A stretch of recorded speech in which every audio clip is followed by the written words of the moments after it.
Os ecos do universo. If you wanna run away with me, I know a galaxy and I could take you for a ride. I had a Ouvinte, você já teve a chance de observar um astro através de um telescópio? Já pensou em adquirir um, mas acabou se perdendo entre tantos modelos, tamanhos e preços? Bom, no bloco Os Ecos do Universo de hoje, nós vamos falar sobre uma das invenções mais fascinantes da humanidade, algo que transformou para sempre a forma como olhamos para o céu e, quem sabe, também ajudar a esclarecer as dúvidas de quem ainda está dando os primeiros passos no mundo da astronomia observacional. Olha, tem experiências na vida que a gente nunca esquece. E uma delas, sem dúvida, é ver o planeta Saturno ao vivo e a cores através de um telescópio. É simplesmente mágico. Os anéis, as sombras, aquela sensação de estar olhando o mundo com os seus próprios olhos. E o melhor, não precisa de um equipamento sugado, não. Com um telescópio que amplie cerca de 120 vezes, já dá para ver os anéis com clareza e até alguns detalhes da atmosfera do segundo maior planeta do Sistema Solar. É o tipo de visão que faz a gente entender de verdade por que tanta gente se apaixona pela astronomia. Falando um pouquinho da minha época como graduando em física na UFSCar, junto com o Marco, inclusive, eu fui responsável pela montagem e o recebimento da primeira luz do telescópio Dobsoniano da UFSCar em 2015. Além disso, pelo Clube Centauri, trabalhei por muitos anos na manutenção de equipamentos como esse, além de me especializar até na comercialização desses equipamentos. 10 anos depois, já como um egresso, eu ainda pude acompanhar a inauguração do Observatório da UFSCar Sorocaba, que já foi pauta aqui no CentauriCast, não é verdade? Um momento mágico onde a gente pôde reunir professores, ex-alunos, alunos e compartilhamos muitas experiências. Aliás, caso você esteja querendo adquirir um telescópio, não faça isso sem antes conversar com alguém que já tenha tido um telescópio.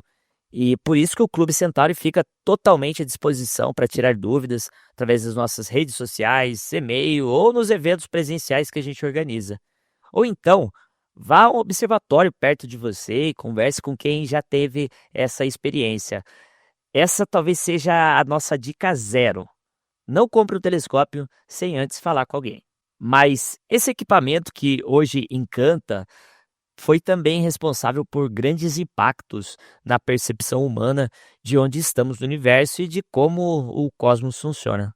Tudo começa no início do século XVII, quando fabricantes de lentes perceberam que combinando duas delas era possível ampliar a imagem de objetos distantes. Em 1608, Hans Lippershey, um fabricante de óculos holandês, pediu a patente de um instrumento mais ou menos desse tipo.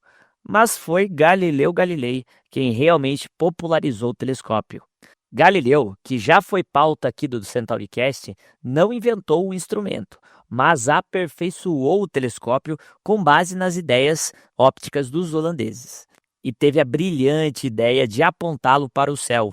E aí, o universo nunca mais foi o mesmo para a humanidade. Com um telescópio de apenas duas lentes e cerca de 1 metro de comprimento, capaz de ampliar até 20 vezes, Galileu abriu uma nova janela para o cosmos. Ele foi o primeiro a ver as montanhas, vales e crateras da Lua, mostrando que o nosso satélite natural não era uma esfera lisa e perfeita, como se acreditava desde Aristóteles. Em seguida, ele voltou a sua atenção ao planeta Júpiter e descobriu 4 pequenos astros que mudavam de posição em relação ao planeta noite após noite. Eram Io, Europa, Ganímede e Calisto, as luas galileanas, que orbitavam o planeta e endossaram o argumento de que nem tudo girava em torno da Terra. Galileu também observou as fases do planeta Vênus, corroborando a ideia de que Vênus orbitava o Sol e não a Terra, como defendia o modelo geocêntrico. Além disso,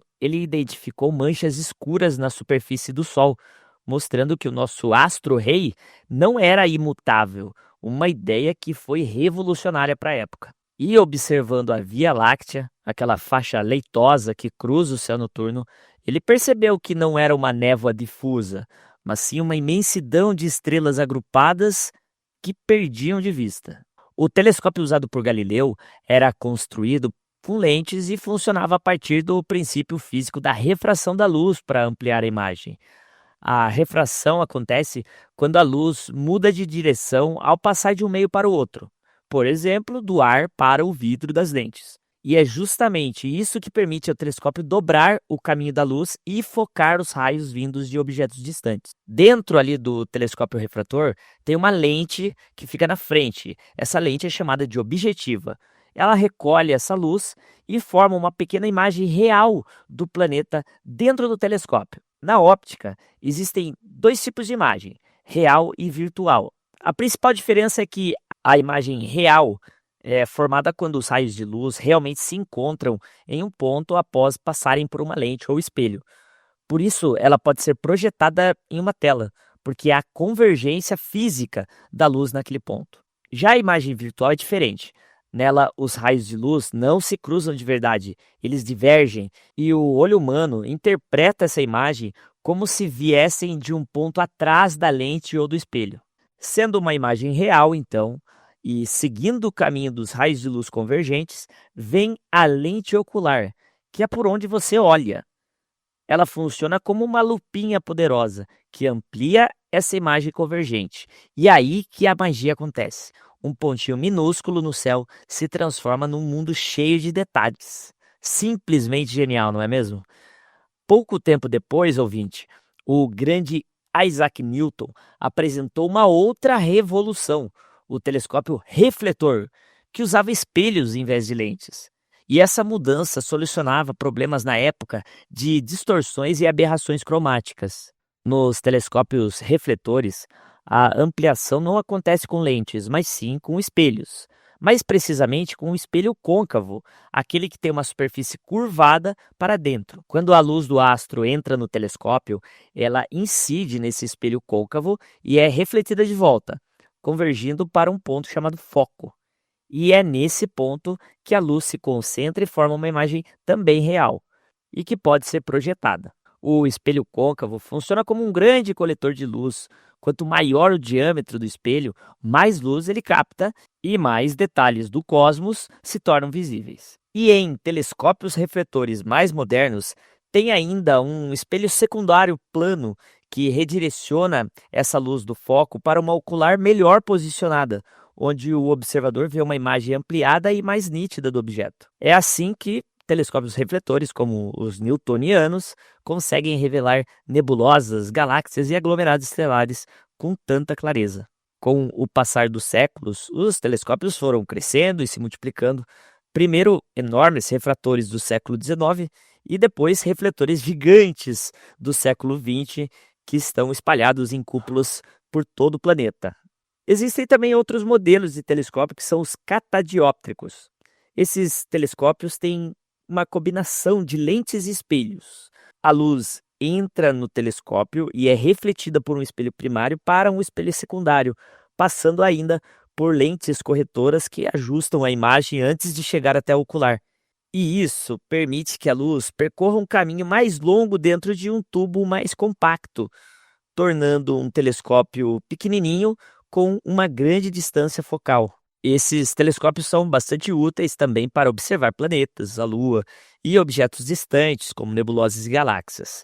Além disso, a combinação das lentes com os espelhos ajuda a corrigir outras distorções ópticas, como o borramento nas bordas das imagens, que é muito comum nos telescópios mais simples. Por serem compactos, precisos e versáteis, os telescópios catadióptricos são muito populares tanto entre astrônomos amadores quanto em observatórios profissionais de médio porte. E falando em grandes telescópios, não podemos esquecer de mencionar os grandes telescópios espaciais, como o telescópio Hubble e o James Webb, que abriram as janelas incríveis do cosmos para a gente. Eles são exemplos de telescópios newtonianos, pois utilizam da reflexão como princípio para captar a luz e transpor para um instrumento que transforma em imagem. O telescópio espacial Hubble, lançado em 1990 pela NASA em parceria com a ESA, é um dos observatórios mais importantes da astronomia moderna. Ele orbita acima da atmosfera terrestre e capta imagens em luz visível, ultravioleta e infravermelho próximo. Com seu espelho primário de 2,40 metros, o Hubble foi importantíssimo para descobertas fundamentais, como a aceleração da expansão do universo, a determinação precisa da idade cósmica e imagens icônicas de nebulosas, galáxias e exoplanetas que você pode encontrar no blog do Clube Centauri. E não podemos esquecer do nosso queridinho aqui do CentauriCast, o James Webb, que foi lançado em 2021. Projetado principalmente para observar no infravermelho, ele possui um espelho segmentado de 6,5 metros, protegido por um grande escudo solar de 5 camadas. Mas calma lá, ouvinte, não vamos focar só nos telescópios gigantes. Nosso papo aqui hoje também é sobre aqueles que estão mais próximos de nós, que podemos ter em casa ou conhecer aí dentro de um clube de astronomia. Então vamos lá. Como é que um telescópio funciona? A ideia é simples: coletar luz. O olho humano tem uma pupila de alguns milímetros. Já um telescópio tem uma abertura muito maior. E quanto maior é essa abertura, mais luz ele capta e mais detalhes conseguimos ver. O tamanho da nossa pupila define quanta luz o nosso olho capta. Por isso que em ambientes mais escuros, a pupila dilata, buscando receber mais luminosidade do meio.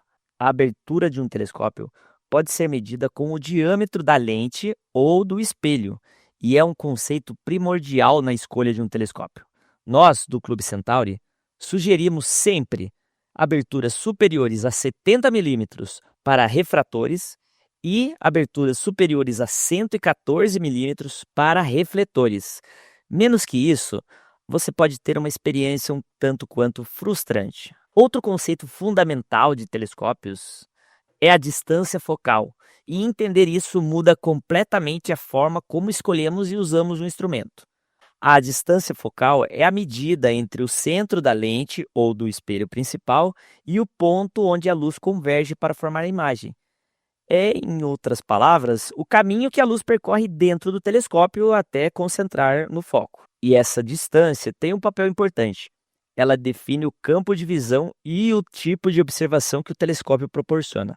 Telescópios com distância focal curta, como os refratores pequenos ou refletores do tipo newtoniano compacto, têm um campo de visão mais aberto. São perfeitos para observar grandes regiões do céu, como nebulosas extensas, aglomerados abertos ou até parte da Via Láctea, cortando o horizonte. Já os telescópios com distância focal longa têm um campo de visão mais estreito, mas, em compensação, proporcionam maior ampliação. Eles são ideais para observar planetas, crateras lunares, luas de Júpiter e detalhes finos até dos anéis de Saturno. Por isso que muitos astrônomos acabam combinando os dois mundos. Usam um telescópio de foco curto para localizar e apreciar grandes objetos e outro de foco longo para mergulhar nos detalhes planetários. Por isso é muito comum de ver telescópios aptos para planetas e nebulosas e outros que são mais planetários. Os telescópios de longa distância focal também produzem imagens mais escuras, enquanto que os de campo de visão maiores, ou seja, telescópios com a distância focal mais curtas, podem trazer imagens mais luminosas, o que pode ser benéfico para objetos distantes. No entanto, não são interessantes para objetos mais próximos, pois acaba perdendo o contraste. É preciso também usar oculares de qualidade, que são aquelas pecinhas que a gente troca na parte de cima do telescópio. Cada ocular dá uma ampliação diferente, e é aí que você pode escolher ver a Lua inteira ou aproximar mais para ver uma cratera específica. Oculares de 25 milímetros são chamadas de panorâmicas e elas são ótimas para ter um campo de visão maior. Temos também as oculares de 10 milímetros, 5 milímetros, que possuem um campo de visão bem menor, mas ampliam bem mais. Elas são essenciais para observar os detalhes de alguns planetas, nebulosas, galáxias e outros astros. Existem várias marcas e modelos de oculares, inclusive as que ajustam o foco. Não se limite apenas às oculares que vêm no seu kit de telescópio. E não dá para esquecer de outra parte essencial do telescópio, a montagem. Ela é essencial, ela é responsável por sustentar o tubo óptico e permitir que o observador acompanhe os astros no céu.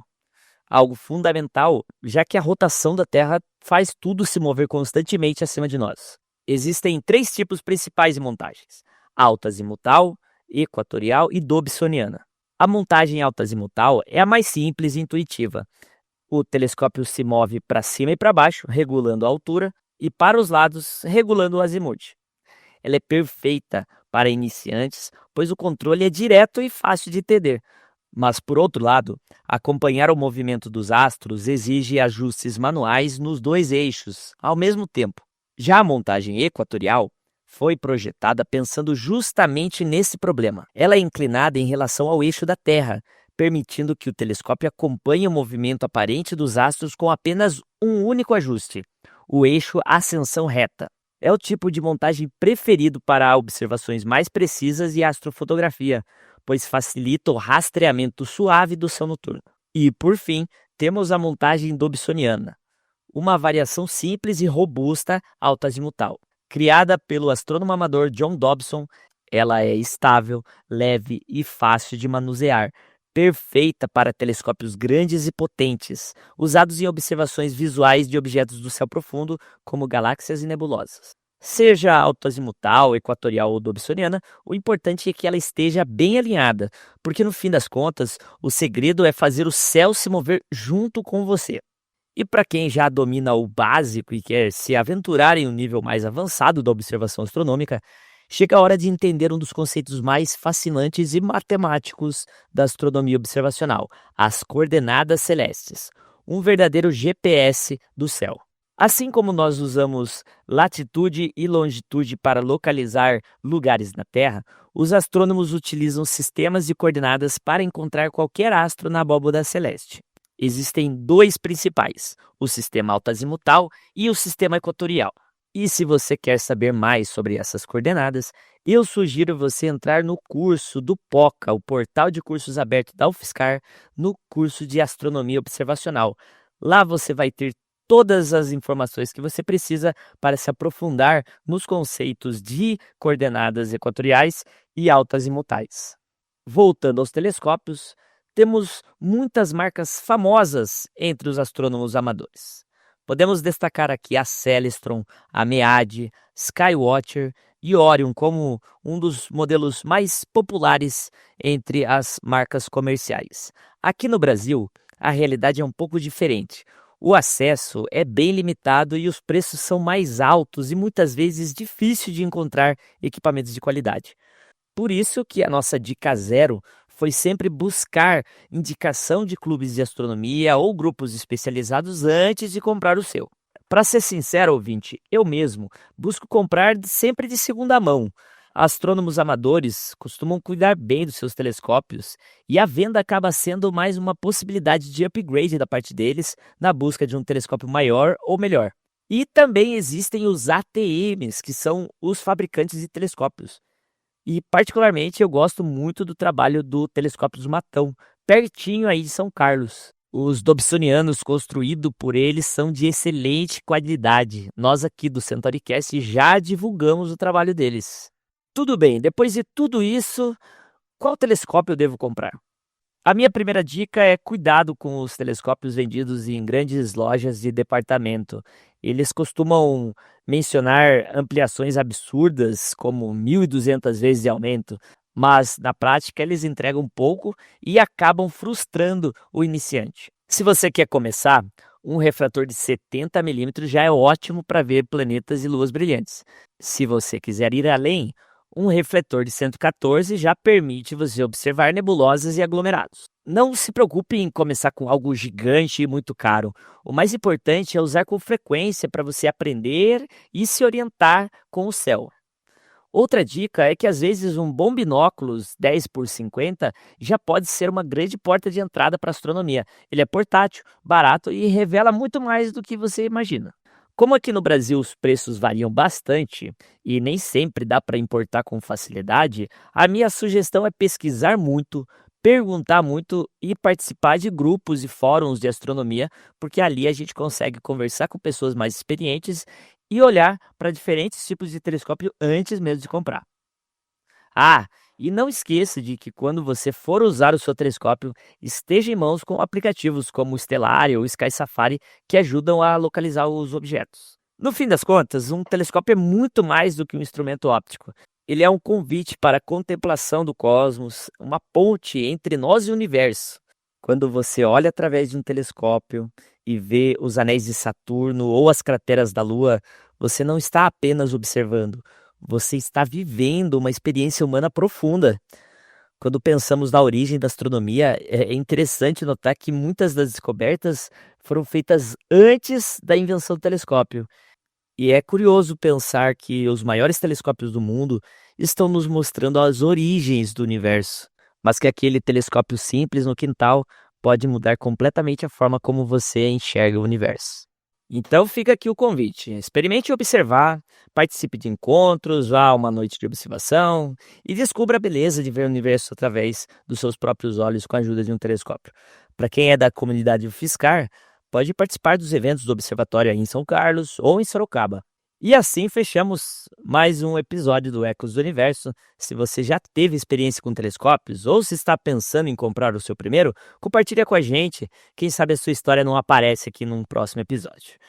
Você acabou de ouvir o CentauriCast Entre as Estrelas.